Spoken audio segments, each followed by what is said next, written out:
Inilah Ngobras di Rasika. Ngobrol asik di Rasika. Apapun infonya, sampaikan ke Rasika.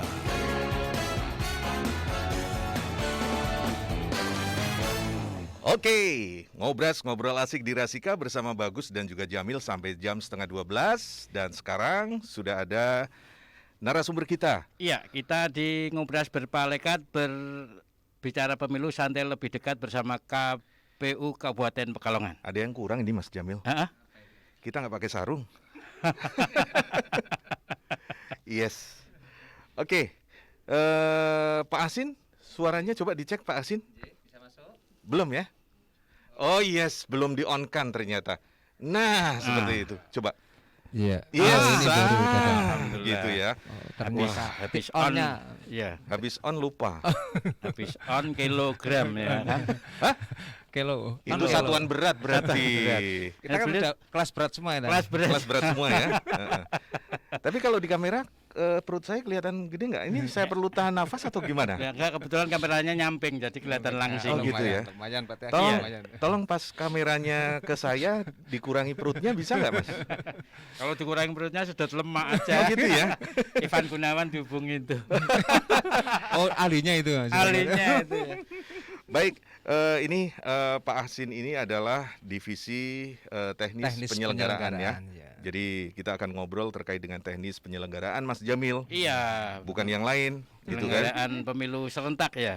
Iya. Lebih ke itu. Ini 2024 kan masih lama sebetulnya Masih ya. lama. Betul. Tapi kalau di TV-TV udah pada start ya. Oh iya, Ya? lagi pada mulai cari Ada yang dukungan. kepak suwiwi, Ah, ada yang macem-macem. Ya. iya. Waduh, Memang persiapan lebih panjang kan mungkin lebih betul.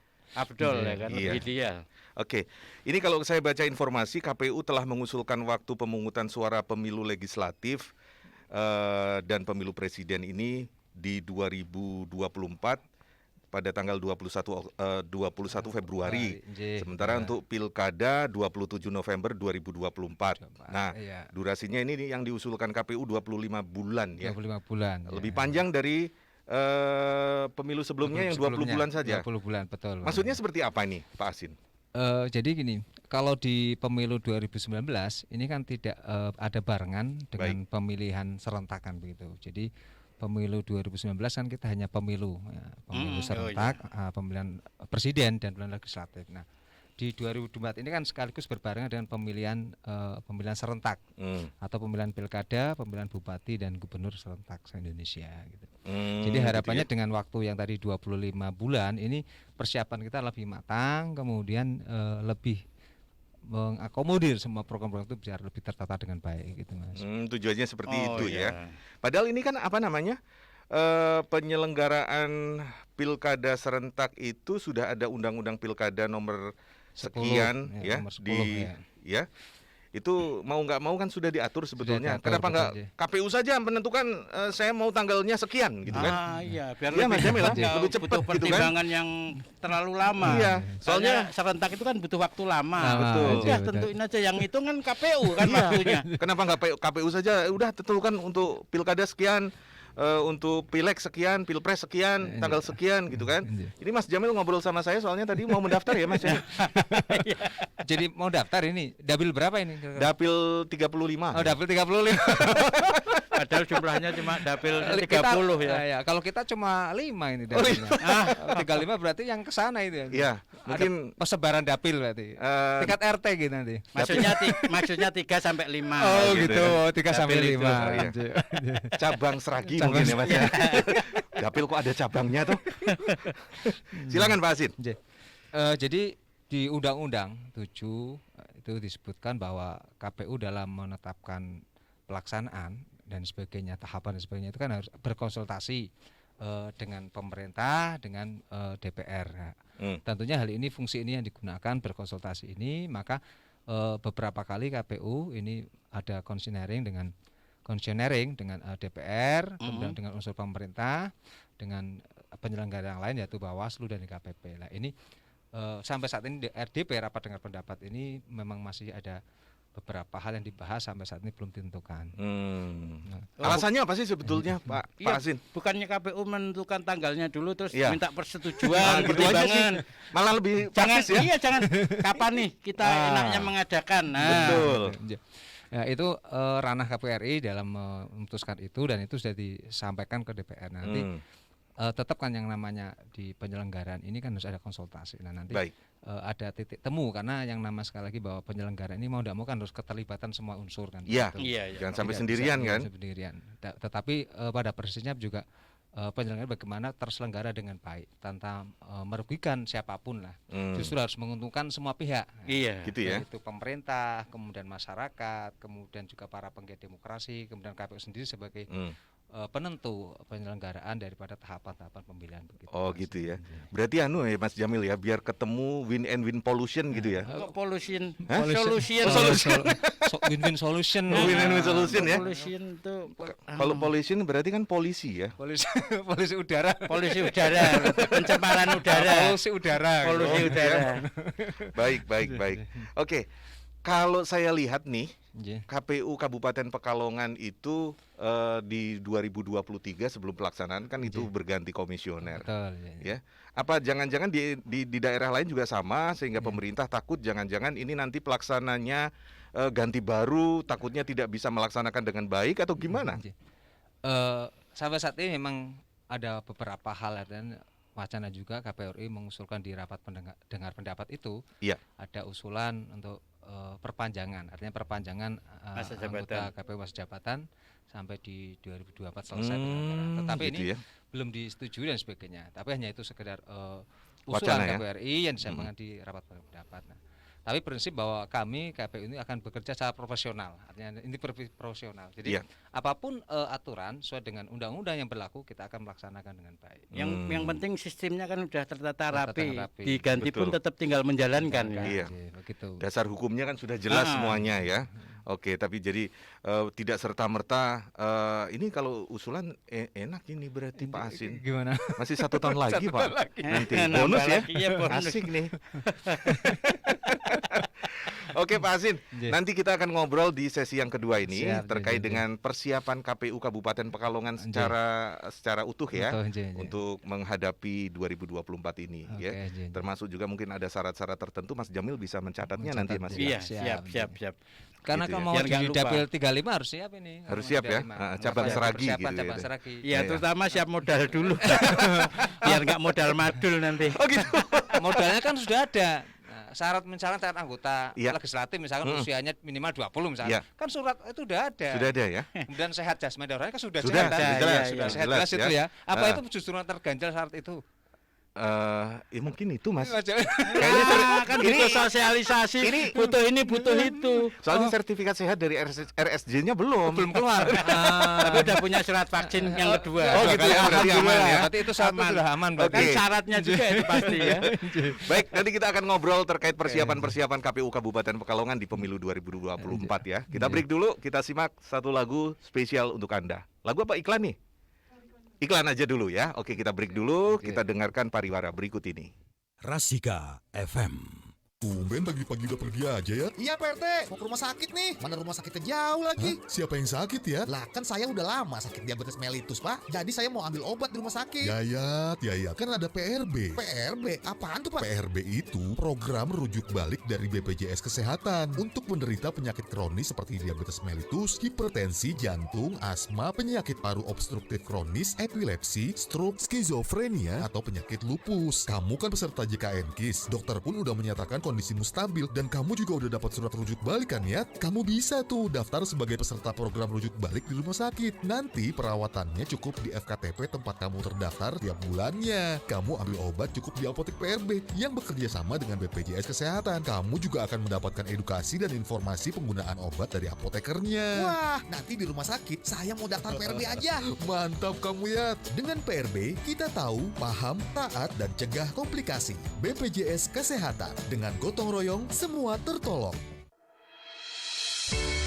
Hotel Marlin Pekalongan mempersembahkan promo Hotel Marlin bulan November 2021.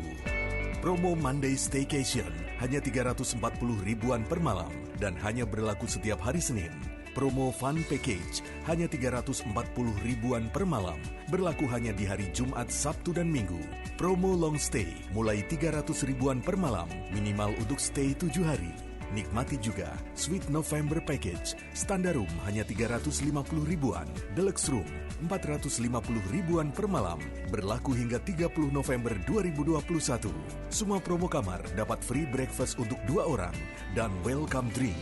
Ada juga promo food and beverage, fillet of fish with mashed potatoes, hanya 400 ribuan per porsi. Mojito watermelon, hanya 21 ribuan. Ada juga menu special of the day dari batagor, siomay, bubur ayam, bakso, mie ayam, burger geprek, dan soto Surabaya.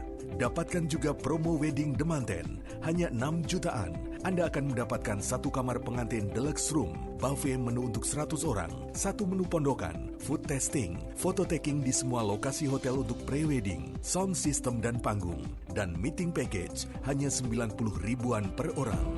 Segera hubungi Hotel Marlin Pekalongan, Jalan Raya Pantura Wiradesa Pekalongan, telepon 4414555 dan 4414544, WhatsApp 0815 6549 781.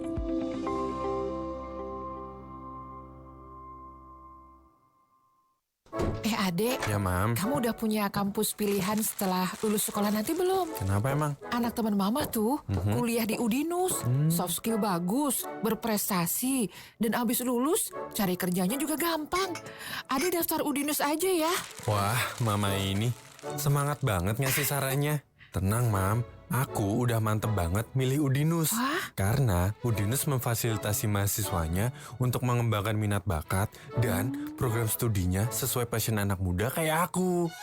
Universitas Dian Nuswantoro, perguruan tinggi swasta terbaik di Jawa Tengah yang terakreditasi A, terus memberikan layanan pendidikan yang berkualitas. Bekerja sama dengan stakeholder ternama dari dalam dan luar negeri, menjadikan Udinus layak menjadi pilihan Anda.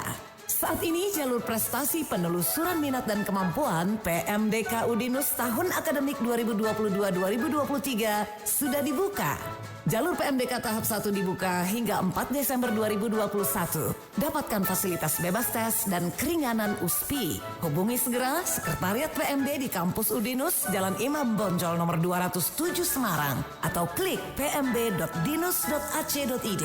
Wah, jadi makin mantep nih buat daftarin kamu kuliah di Udinus. Pasti dong, Mah. Udinus kampus pilihanku. Udinus, for a better future.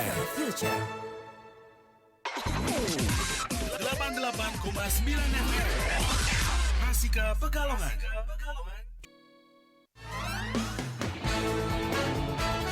Inilah Ngobras di Rasika. Ngobrol asik di Rasika. Apapun infonya, sampaikan ke Rasika.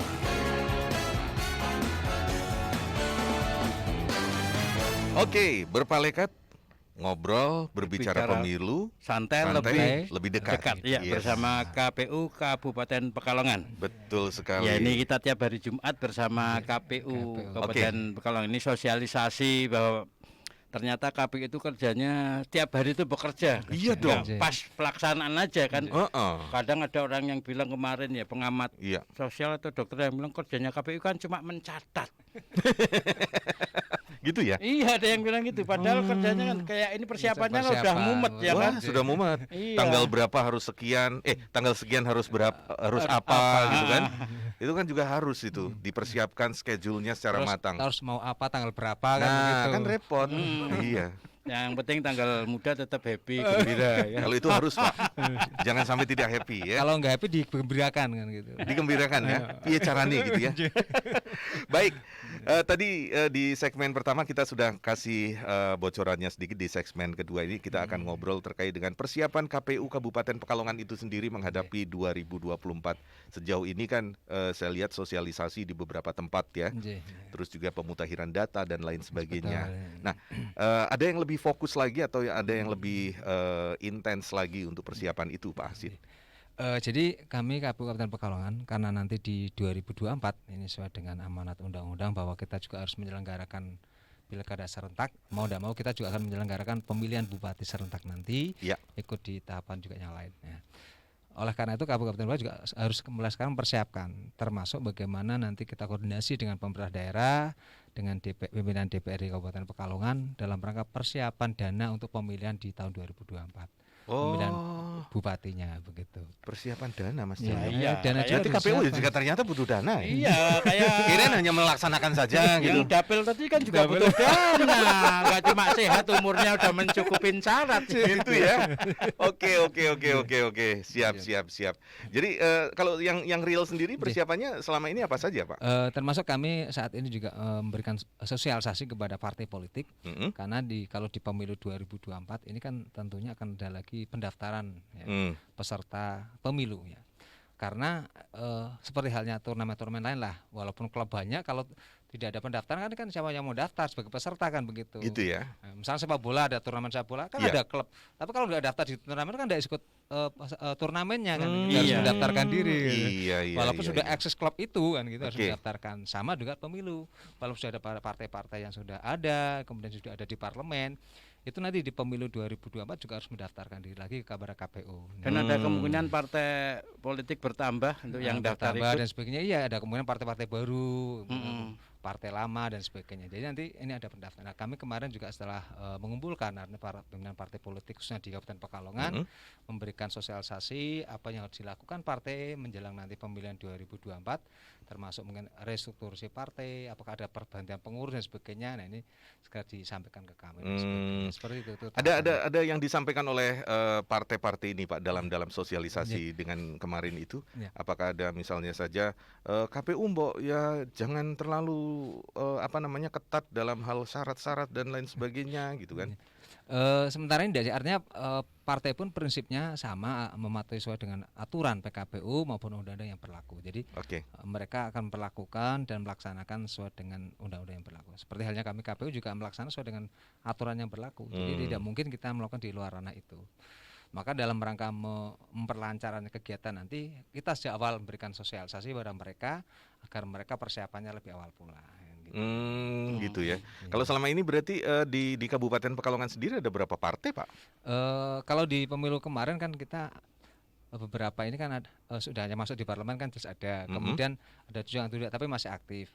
Tetapi prinsip kita ada 14 partai, ya, kemudian yang kemarin ikut di pemilu 2019, kemudian ada yang dapat parlemen, dapat kursi di kabupaten dan tidak.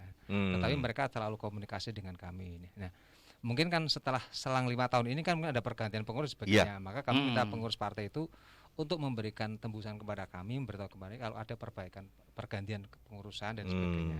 Gitu ya. Gitu, Mas, ya. Oke. Kalau dari 2019 sampai sekarang tidak ada perubahan, Pak. Misalnya ada partai yang tiba-tiba mati di tengah jalan gitu. Sampai saat ini kita belum mendapatkan laporan, tapi prinsipnya nanti begitu nanti kita pendaftaran kita akan tahu partai mana yang mendaftar, kemudian yang ada mungkin partai baru dan sebagainya. Yang jelas kan sampai karena kan belum ada pendaftaran partai politik kan kita belum tahu. Walaupun ada wacana beberapa partai ya ada partai-partai baru yang sudah mendaftar di Menkumham kan gitu. Tetapi kan di Menkumham nanti terdaftar. Baru nanti peserta pemilu itu yang terdaftar adalah KPRI. Partai mana yang lolos verifikasi, baik itu verifikasi administrasi maupun verifikasi faktual. Baik. Gitu. Ada nggak partai yang tereliminasi? Di pemilu 2019 kan juga ada juga partai yang artinya tereliminasi kan tidak masuk verifikasi faktualnya kan begitu. Karena apa biasanya, Pak? Verifikasi faktual itu biasanya tidak lolos, mungkin syarat yang pertama syarat kepengurusan. Jadi misalnya di Indonesia itu ada berapa provinsi harus ada semua. Dan di tingkat provinsi harus ada semua. Kemudian tingkat kabupaten minimal berapa persen harus ada semua kan. Kalau kurang dari itu kan otomatis gagal. Kemudian kepengurusan itu di tiap-tiap masing-masing tingkatan ada unsur keperempuan misalnya 30% minimal. Kalau kurang dari itu otomatis kan bisa gugur kan gitu. Dan sebagainya. Itu yang mengeliminasi. Kemudian ada verifikasi faktual kalau dulu itu kepada anggota. Syarat minimal misalkan 5.000 anggota misalnya.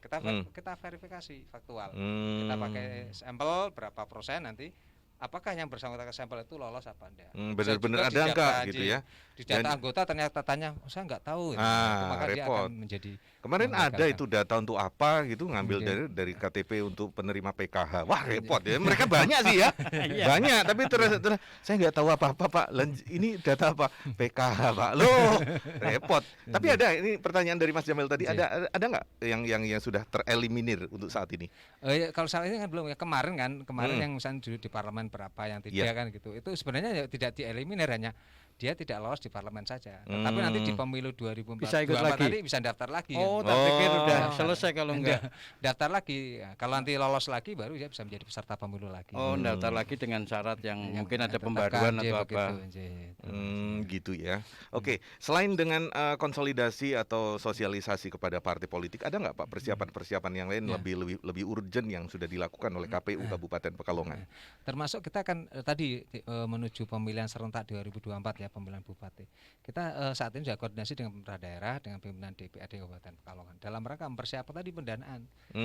Karena pendanaan itu kalau serta-merta diselenggarakan itu bisa juga mungkin kita mulai kerepatan. Maka ada istilahnya saving ya, pendanaan saving, kemudian ada mulai sekarang kita ada perencanaan lah. Nek cara Jawa ini nabung kan gitu. Oh gitu. Sehingga nanti begitu pada 24 itu kita sudah punya dana yang siap. Itu aturannya jelas nggak Pak? Misalnya saja untuk menabung anggaran ya, pemerintah daerah kan idealnya kan setiap tahun berarti akhir tahun berarti harusnya habis. Nanti kalau nggak perda habis itu ada Oh perda. begitu. Ada disusun perda peraturan daerah yang intinya untuk saving pendanaan pemilihan bupati di 2024. Berarti ini kalau pilkada atau pemilu serentak ini dananya lebih besar ya. Otomatis kan gitu. Walaupun kita nanti sharing ya, pendanaan nanti pilkada ini kan juga sharing. Kebetulan kan kita dengan ada pemilihan gubernur, berarti nanti mungkin ada sharing dengan Provinsi Jawa Tengah kan. Kalau kemarin kan ansih kita sendiri kan, paling kemarin yang disupport RI itu kan untuk pemenuhan karena kemarin masa pandemi, otomatis alat-alat untuk menanggulangi pandemi kesehatan itu disupport KPRI. Tapi hal-hal yang lain itu untuk anggaran daerah kan gitu. Kalau kemarin kan pilkada itu berarti anggarannya APBD. Tapi kalau di 2024 ini sumber dananya mana saja Pak? Ya termasuk kalau yang pemilihan bupati ini yang pertama adalah dari APBD dulu Kabupaten Pekalongan. Mungkin ada hal yang disupport oleh Provinsi Jawa Tengah karena juga ada pemilihan gubernur. Nanti mungkin ada sedikit yang disupport dari Provinsi Jawa Tengah. Begitu pendanaannya. Kalau dilihat dari ini kan ada pileg, pilpres dan pemilu kada ya. Betul. Ada nggak Pak strategi khusus yang sudah dipersiapkan oleh KPU secara umum atau KPU Kabupaten Pekalongan secara khusus terkait dengan itu? Jangan sampai kayak kemarin yang tahun berapa ya? Ada yang meninggal lah, ada yang kecapean, pelaksanaan dari pagi hingga pagi lagi, ya kan? Iya betul. Tentunya gini bahwa pelaksanaan, jadi nanti kan pemilu 2024 nanti ini kan sama dengan pemilu 2019. Artinya kita memilih 5 surat suara kan begitu. Iya. Memilih gubernur, memilih presiden, kemudian memilih DPR RI, DPD RI, DPRD provinsi dan DPRD kabupaten. Ini serentak 5. Kemudian nanti pemilihannya serentak, pemilihan bupati dan gubernur itu di lain bulan. Beda bulan. Oh, beda bulan yang pilkadanya itu. Tapi itu memilih pileg terus pilpres aja mungkin kertasnya 5 meter ya. Nah itu memang panjang sekali kan.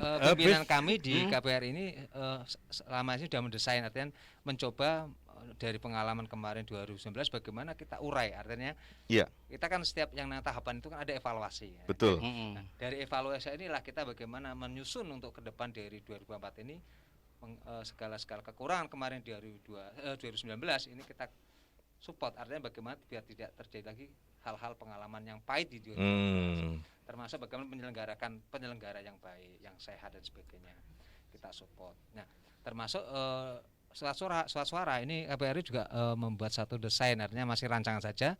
Tunggu nanti apakah itu setuju apa enggak, kan kita masih sosialisasi pada masyarakat, pada para pemerhati pemilu, pemerhati demokrasi, pimpinan DPR dan sebagainya. Kotak suara itu juga harus disetujui oleh pihak-pihak terkait yang lain. Kotak suara. Enggak termasuk surat-surat.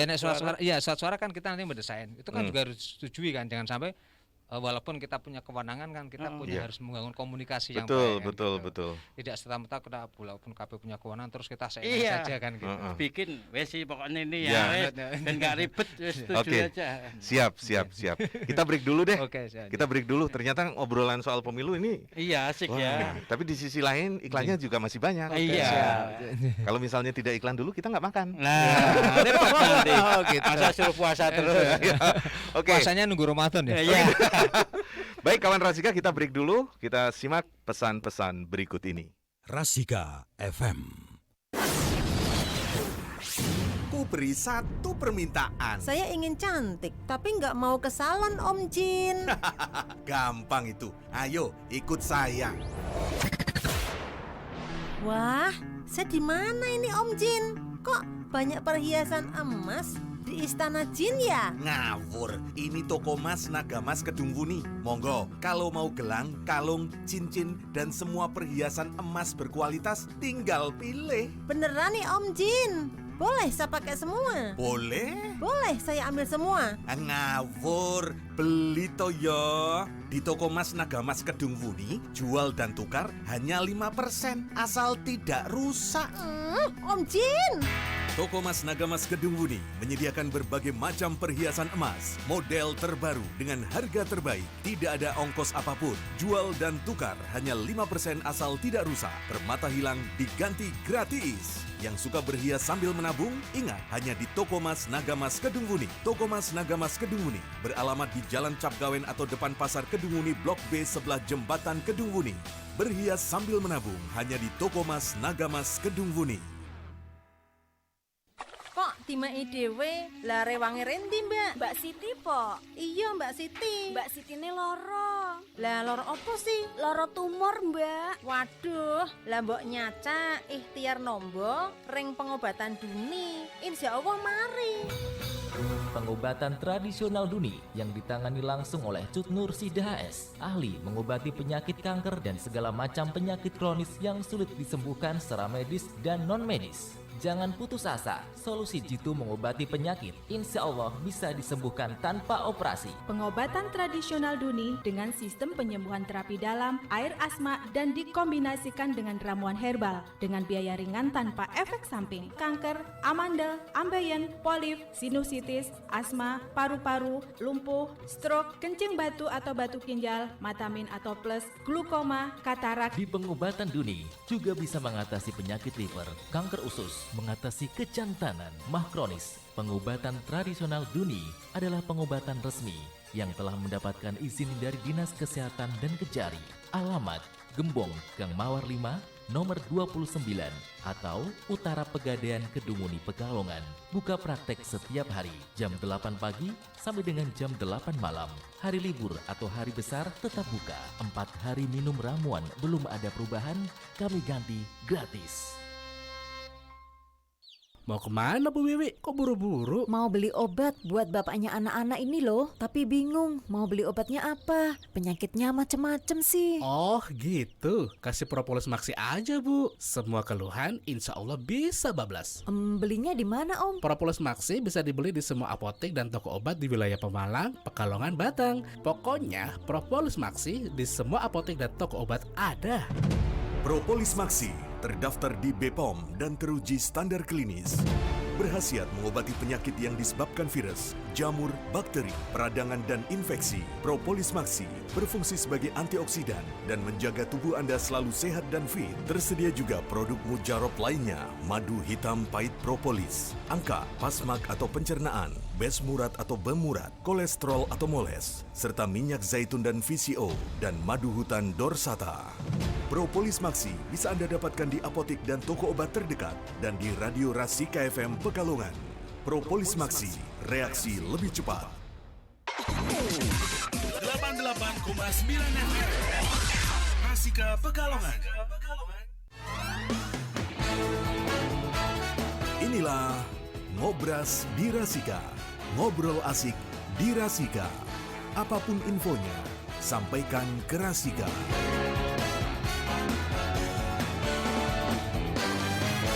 Baik kawan Rasika, kita lanjutkan lagi berpalekat di Ngobras Ngobrol Asik di Rasika bersama KPU Kabupaten Pekalongan. Di sesi yang terakhir kita akan ngobrol lagi terkait dengan persiapan KPU Kabupaten Pekalongan secara khusus menghadapi 2024 ya.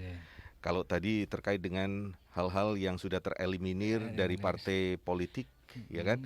Nah sebetulnya ada nggak sih Pak usulan dari daerah atau dari pihak mana terkait dengan pelaksanaan pemilu ini? Kalau di Indonesia kan masih manual ya Mas Jamil ya, nyoblos lah, contreng lah, apakah itu namanya. Sementara di negara-negara lain sekarang sudah menggunakan elektronik, ya kan?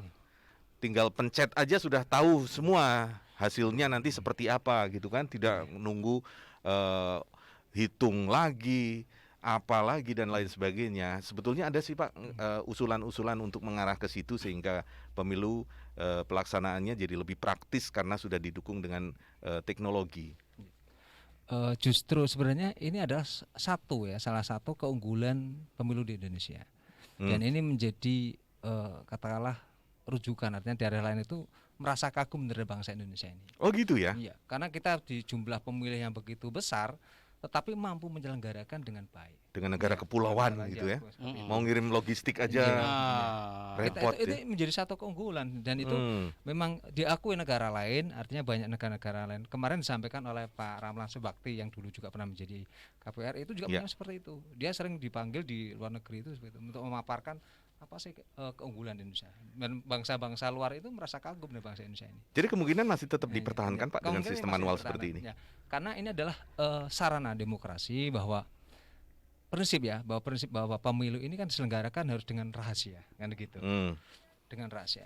Kalau orang bilang mau e-voting nanti mudah diakalin sebagainya. Dimanipulasi. Prinsipnya di apapun itu bisa dimanipulasi. Iya. Tergantung kita itu image kita, kemudian kepercayaan kita dan sebagainya. Maka prinsip integritas badan penyelenggara, integritas peserta pemilu, kemudian pemilu itu penting. Yang paling penting itunya ya. Sehingga bagaimana menjaga demokrasi ini bisa berjalan dengan baik.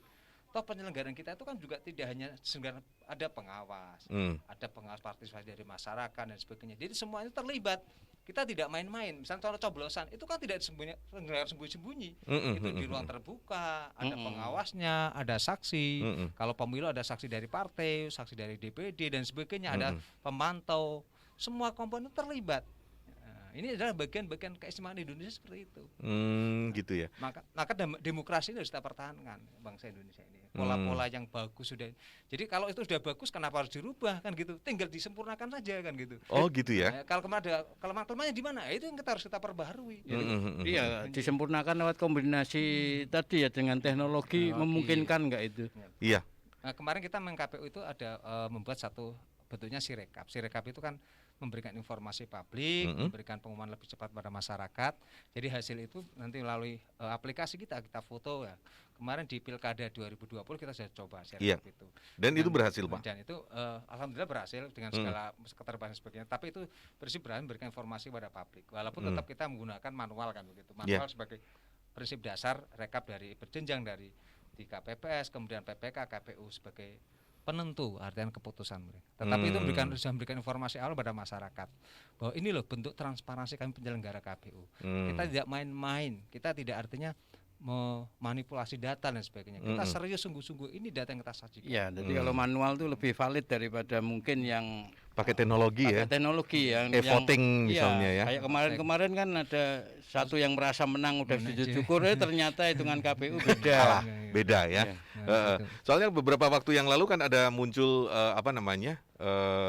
sebuah wacana bahwa sepak bola saja di Indonesia ini masih susah gitu kan, karena di negara lain sudah pakai VAR atau video asisten referee, ya kan. Nah idealnya KPU pun harusnya demikian, gitu kan. Orang tidak perlu mencoblos, ngantri dan lain sebagainya, dan itu pasti membutuhkan waktu yang lebih cepat, gitu kan. Dan lebih hemat, gitu kan. Ya. Tapi apapun tadi saya katakan. Sebenarnya kan gini, penyelenggaraan ini kan sudah bagus, artinya keterlibatan masyarakat datang dan sebagainya itu kan bentuk partisipasi masyarakat. Kemudian kalau misalnya menggunakan e-voting dan sebagainya itu juga kita harus didukung sistem yang begitu kuat kan dengan sistem.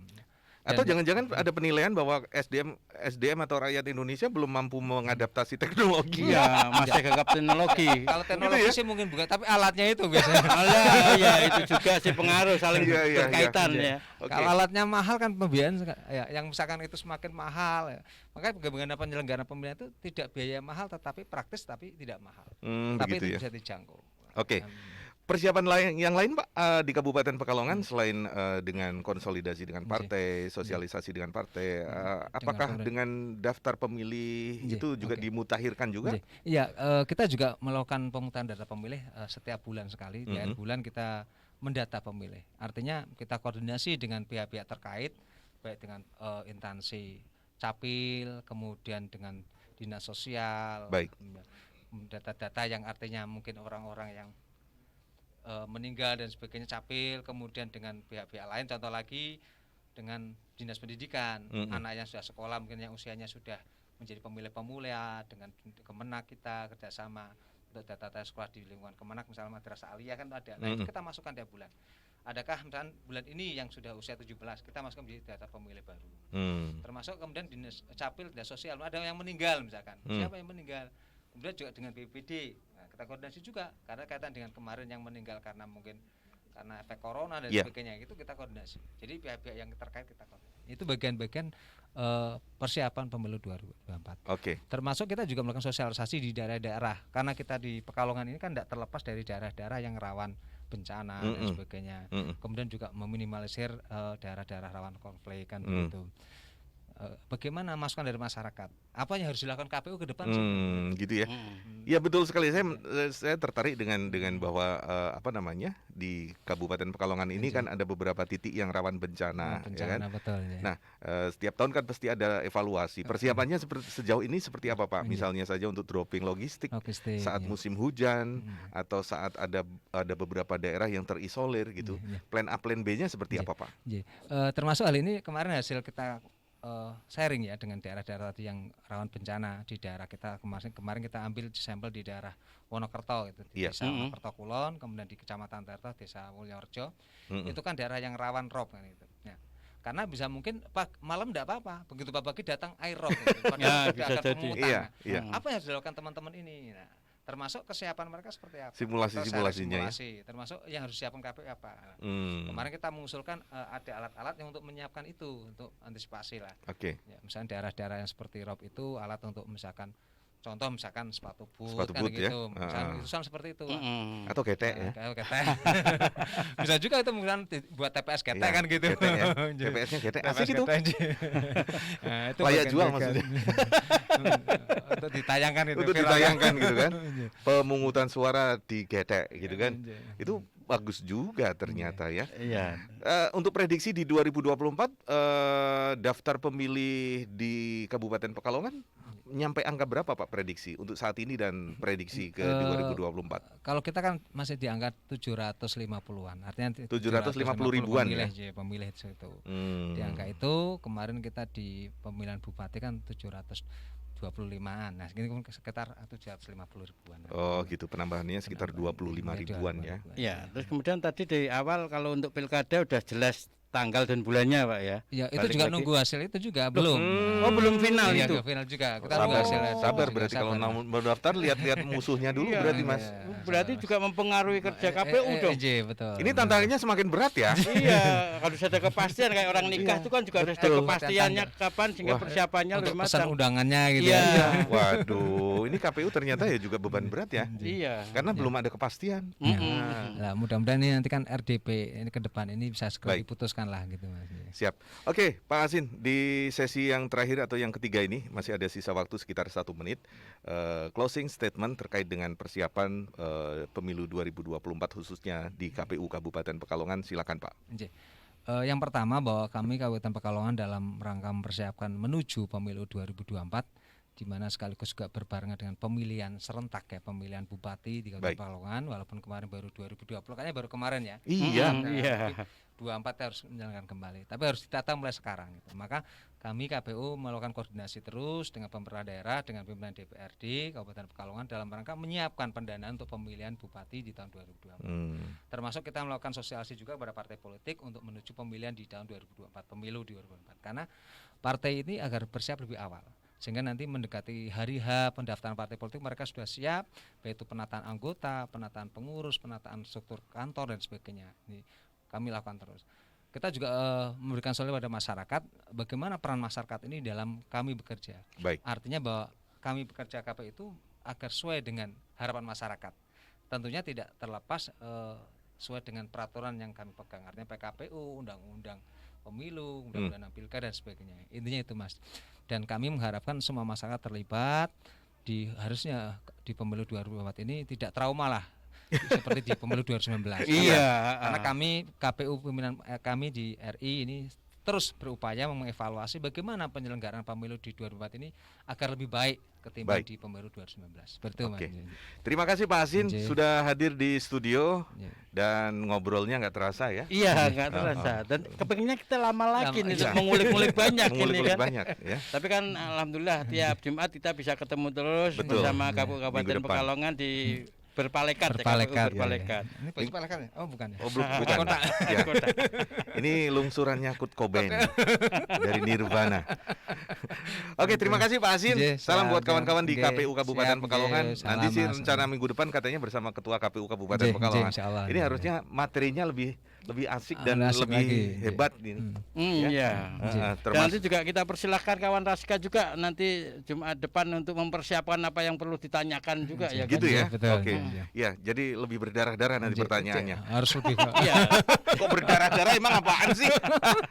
Oke, kawan Rasika, kita break dulu untuk ngobrasnya. Kita akan balik lagi nanti setelah jam 11 dan tentu saja masih bersama saya Jamil dan juga Bagus. Kebalik ya. Oh berarti ganti posisi. Kalau ganti posisi saya nggak mau ya. Kalau udah terlalu empuk tuh mau geser pindah tuh udah empuk itu sulit ya. Biasanya memang gitu.